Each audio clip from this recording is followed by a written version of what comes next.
how to delete a language from Google Keyboard on Samsung Galaxy S26 Ultra.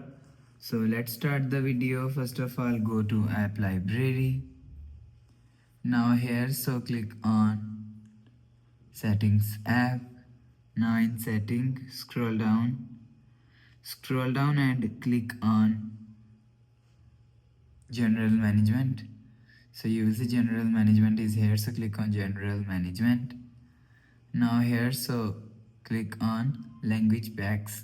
So if you want to delete language, so click on Delete. So you will see, if you want to delete language from keyboard, so click on Delete. You will see language is deleted on Google Keyboard. So after the process, go back to home screen, refresh phone. So that's how you can delete language from Google Keyboard on Samsung Galaxy S26 Ultra. So if you like the video, please subscribe. Thanks for watching.